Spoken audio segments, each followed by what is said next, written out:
ये साबुन भगवा कलर का है, ये साबुन भगवा कलर का है। अब इस साबुन से जो है देश के तमाम लोग नहाते हैं, मैं इसका नाम तो नहीं बोलूं, लेकिन देश के तमाम लोग नहाते हैं, बहुत बिकता भी है ये, ठीक है। तो अब इस साबुन को आदमी कहां कहां लगाता है, किस किस जगह पर लगाता है, तो क्या अनभक्तों आपकी इससे भावना आहत हो रही है?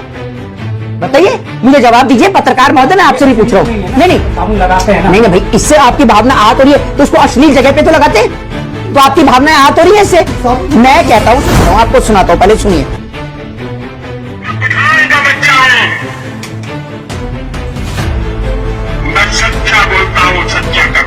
अब मोदी जी खुद कह रहे हैं कि मैं पठान का बच्चा हूं और आप लोग पठान का विरोध कर रहे हैं। केसरिया करके गुटके का प्रचार हो रहा है, तब कोई दिक्कत और कोई आपत्ति किसी को नहीं है। मनोज तिवारी डांस कर रहे हैं, तब किसी को कोई आपत्ति नहीं है।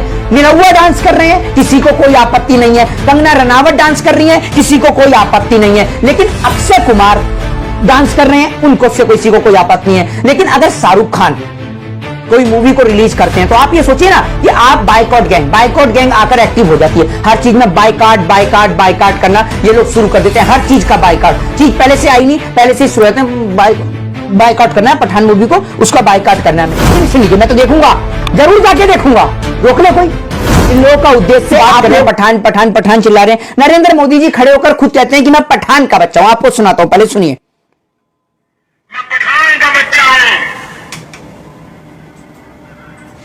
सच्चा बोलता हूं, सच्चा करता। अब मोदी जी खुद कह रहे हैं कि मैं पठान का बच्चा हूं और आप लोग पठान का विरोध करने में लग रहे हैं। दूसरी बात यह कि जो कलरों को लेकर आपकी भावनाएं आहत हो जाती हैं, रंगों को लेकर आपको दर्द और तकलीफ हो जाती है। आज कुछ बहुत सारी चीजें मेरे पास में ऐसी हैं जिनको लेकर मैं वन बाय वन करके एक एक करके चर्चा करूंगा।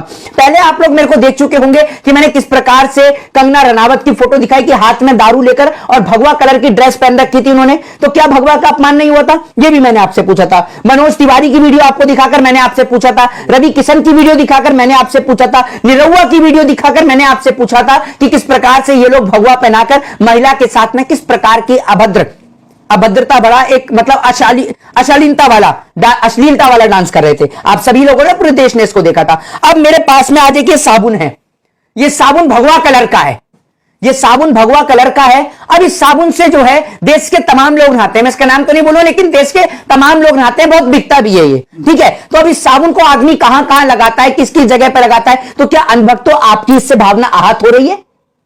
बताइए, मुझे जवाब दीजिए। पत्रकार महोदय, मैं आपसे भी पूछ रहा हूं। नहीं तो साबुन लगाते हैं ना, नहीं भाई, इससे आपकी भावना आहत हो रही है तो उसको अश्लील जगह पे तो लगाते हैं, तो आपकी भावनाएं आहत हो रही है इससे। मैं कहता हूं, सुनिए मेरी बात सुनिए, इस साबुन से मैं ये शो करना चाहता हूं कि देश के अंदर बहुत सारी चीजें ऐसी हैं जो केसरिया कलर में बिकती है। अब आपको बता दूं सबसे बड़ा उदाहरण, अक्षय कुमार, आपने उनकी फिल्म देखी होगी भूल भुलैया। अब ये कह रही है ना, साध्वी प्रज्ञा ठाकुर ने बोला कि अगर आप हिंदू हैं तो इस फिल्म को मत देखिए, यही कहा है ना उन्होंने। अब भाई एक बात मुझे बताइए कि अक्षय कुमार की फिल्म जो कि भूल भुलैया और आज भी स्टार गोल्ड पर आ रही थी, भक्तों आपने उसका विरोध नहीं किया। मैं आपको कुछ चीजें प्रैक्टिकली तौर पर समझाना चाहता हूं, देश के कानून के लिहाज से, देश के संविधान के लिहाज से आपको कुछ चीजें समझाना चाहता हूं और बताना चाहता हूं। असल में सरकार का उद्देश्य आप लोगों को मोहरा बनाना है। सरकार का उद्देश्य देश के अंदर आवश्यक चीजों से आपका ध्यान हटाकर कहीं और डाइवर्ट करना है। जैसे अभी मुद्दा चाइना का चल रहा है, तो सरकार आप लोगों से ध्यान हटाकर चाइना के मुद्दे को जो है डाइवर्ट कर रही है किस ओर? पठान मूवी की बाइकआउट की ओर। अभी यह मूवी जो है 25 जनवरी के आसपास रिलीज होने वाली है, ठीक है। तो अभी तो दिसंबर चल रहा है, न्यूज चैनल वालों का जो है 1-1.5 महीने का कोठा पूरा हो गया है। पठान मूवी को लेकर डेली 4 एनालिस्ट बैठते हैं। सबसे पहली बात तो यह कि आपकी भावना को आहत पहुंची है तो सरकार आपकी है, यानी बीजेपी की सरकार है। जो तमाम लोग, बड़े बड़े दल, कोई कह रहा है मैं इस हिंदू सेना का हूं, कोई कह रहा है मैं उस हिंदू सेना का हूं, और साध्वी प्रज्ञा ठाकुर भी जो सामने से आकर बोल रही है कि अगर आप हिंदू हैं तो इस फिल्म को ना देखें। सुनिए, सेंसर बोर्ड क्या झक मरा रहा है? देश के प्रधानमंत्री क्या कर रहे हैं? भाई देश के राष्ट्रपति को चिट्ठी लिखी जाए कि अगर इस प्रकार की फिल्म से या किसी भी चीज से किसी की भावना को आहत हो रहा है तो आप सेंसर बोर्ड को क्यों नहीं बोलते?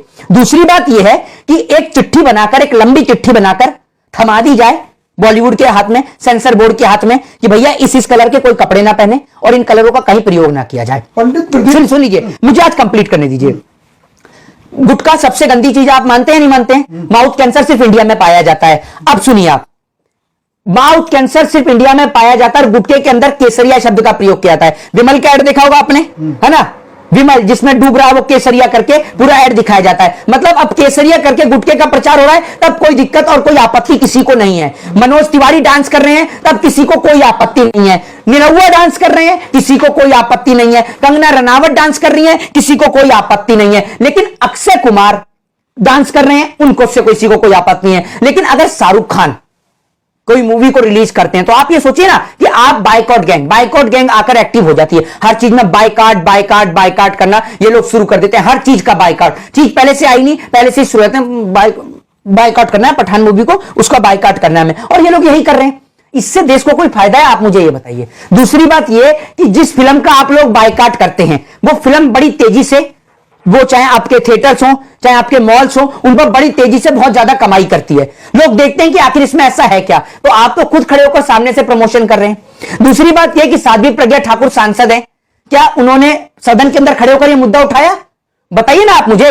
साध्वी प्रज्ञा ठाकुर ने सदन के अंदर बोला, सदन की कार्रवाई में बोला उन्होंने, क्योंकि इन लोगों का उद्देश्य आप लोगों को काम पे लगाना है। इन लोगों का उद्देश्य आप लोगों के ध्यान को भटकाना है। इन लोगों का उद्देश्य आपके बच्चों को शिक्षा से हटाना है। अभी चाइना का इतना बड़ा मुद्दा चल रहा है, भारत देश का रुपया दिन प्रतिदिन नीचे गिरता जा रहा है। सरकार इन सवालों का जवाब नहीं दे पा रही है। नरेंद्र मोदी जी को लगता है आपको कोई फर्क है? आप कहते हैं ना मोदी जी तो हिंदू हैं, मोदी जी तो केदारनाथ तक भी हो जाए। आप कहते हैं, अब मेरे को तो आप 1 मिनट में कह देते हैं, अभी अंधभक्त नीचे कमेंट में लिख रहे होंगे कि ये हिंदू नहीं हो सकता, ये हिंदू नहीं है, ये हिंदुओं के नाम पे धब्बा है, और भी बहुत सारे आपत्तिजनक शब्द लिखते हैं। तो ये जो आप गालियां लिखते हैं, ये किसी हिंदू धर्म के व्यक्ति की पहचान नहीं हो सकती है। हमारा धर्म अतिथि देवो भव सिखाता है, हमारा धर्म वसुदेव कुटुंबकम सिखाता है, हमारा धर्म भूखे को रोटी और प्यासे को पानी पिलाना सिखाता है। हमारे धर्म में किसी की माता को, किसी के पिता को, किसी की बहन को गाली देना या उसके लिए आपत्तिजनक शब्दों का प्रयोग करना, यह मेरा धर्म नहीं सिखाता है। यह तो पता नहीं कौन से धर्म के लोग हैं जो कमेंट में अपने माता पिता के सिखाए हुए संस्कारों को यहां दर्शाते हैं। सनातनी है। सनातनी कैसी बात कर रहे हैं? ऐसे सनातनी लोग हो ही नहीं सकते। आप एक बात मुझे बताइए, ऐसे कौन से सनातनी हैं जो गालियां लिखते हैं? अब दूसरी बात यह कि कपड़ों से भावनाएं आहत हो रही हैं। साध्वी प्रज्ञा ठाकुर ने जब रामदेव, अश्लील रामदेव, 2.25 आंख वाला काना रामदेव, बिजनेसमैन रामदेव, बहुत सारे नाम है इस रामदेव के, या फिर सलवार पहन के भागने वाला रामदेव, जब एक स्टेटमेंट देता है महाराष्ट्र के अंदर, जिस स्टेटमेंट को देने के दौरान उसके बगल में जो वहां के डिप्टी सीएम हैं देवेंद्र फडणवीस, उनकी वाइफ भी उनके बगल में बैठी होती हैं, आप सभी लोगों ने देखा होगा। तो रामदेव वहां से स्टेटमेंट देता है और कहता है कि मुझे तो महिलाएं बिना वस्त्र के भी अच्छी लगती हैं। तब तो साध्वी प्रज्ञा ठाकुर सामने आकर नहीं बोली कि भैया कोई भी व्यक्ति रामदेव का सामान ना खरीदे, पतंजलि का प्रोडक्ट ना खरीदे, क्योंकि इसने महिलाओं के लिए ऐसे शब्दों का प्रयोग किया है। जब देश की राजधानी में एक बेटी के ऊपर एसिड और तेजाब गिरता है, तब साध्वी प्रज्ञा ठाकुर सामने आकर नहीं बोलती कि भैया कोई भी व्यक्ति जो है वो एसिड तेजाब के लिए मैं कंपनियों के ऊपर केस करूंगी, जहां से वो आया एसिड तेजाब ऑनलाइन मंगाया गया मैं उनके ऊपर केस करूंगी, या मैं महिला आयोग को चिट्ठी लिखूंगी। नहीं बोली ना। तो ऐसे मामलों पर साध्वी प्रज्ञा ठाकुर नहीं बोलती, लेकिन जहां हिंदू और मुसलमान को कनेक्ट करना होता है वहां ये तुरंत बोलती है आकर। रक्षा के लिए बोलती है ना? नहीं, धर्म की रक्षा के लिए। एक मिनट हो जाए, आपने बोला कि धर्म की रक्षा के लिए। जब अक्षय कुमार की फिल्म भूल भुलैया आती है, उस भूल भुलैया के अंदर अक्षय कुमार जो कि गाने पे हरे राम हरे कृष्णा, आपने देखा ना, भगवा ड्रेस पहन रखी है और उस पर लिखा हुआ भी है हरे राम हरे कृष्णा, और किस प्रकार का डांस हो रहा पूरे देश ने देखा? नहीं देखा हो तो किसी ने, आप मुझे बताइए। मनोज तिवारी, अगर आप भूल गए हो तो मैं आपको एक बार और रिपीट टेलीकास्ट करके दिखा दूंगा, कोई दिक्कत वाली बात नहीं है, कोई इतनी बड़ी बात नहीं है कि आप लोग सोचे। दूसरी बात, ये एक चीज मैं आपको दिखाता हूं जो आपने देखी नहीं होगी। अब मनोज तिवारी जी का एक गाना है, बेबी बियर पी के नाचे लू छम छम छम, आपको याद होगा, यह मनोज तिवारी का गाना है। अब इस मनोज तिवारी के गाने में किस प्रकार से मनोज तिवारी जी, सुन लीजिए, तो शाहरुख खान क्या है? वो भगवा पहने नहीं है ना? नहीं, शाहरुख खान ने भगवा पहना है, ये बताइए। दीपिका ने पहना है। और यहां पर भगवा का अपमान कौन कौन कर रहा है? बहुत सारे, रुके, रवि किशन, निरहुआ, बहुत सारे लोग हैं। ये निरहुआ की तो वीडियो में पहले